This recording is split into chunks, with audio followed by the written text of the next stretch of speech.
Taylor Kennedy admitted to vaping marijuana and microdosing magic mushrooms the day before she hit Baeleigh and killed her in a crosswalk on her way to school. Kennedy was charged with impaired driving causing death for having marijuana in her bloodstream. Under Canadian law, criminal trials must end within 18 months. Kennedy's took almost 2 years. Last week, Judge Jane Watton ruled Kennedy was not tried within a reasonable time and stayed the charges, meaning they could come up again if she reoffends.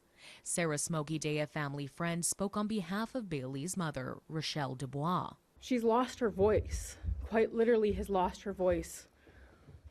From talking, crying, yelling, wanting to be heard.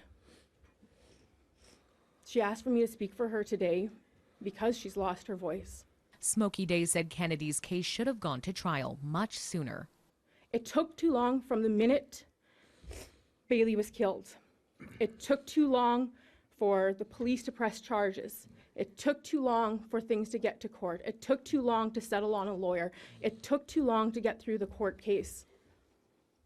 And the judge was perfectly fine with washing her hands of any decisions. Craig McCollum, 4th Vice Chief of the Federation of Sovereign Indigenous Nations, says Judge Watton's decision should be appealed. He also said that the Chiefs have a proposal of its own, Baleigh's Law. There's 6 provisions within it.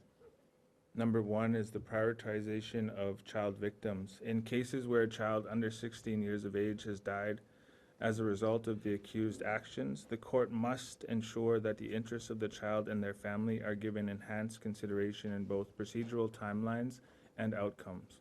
Other provisions include protection against delays, prohibiting charges stayed in child death cases, tougher sentencing for impaired child fatalities, child victim advocacy, and a reevaluation of impaired driving laws. Since the trial began, Baleigh's family has been attacked mercilessly on social media. McCollum urged the people behind the attacks to reflect on themselves before posting hateful comments. I've seen the comments.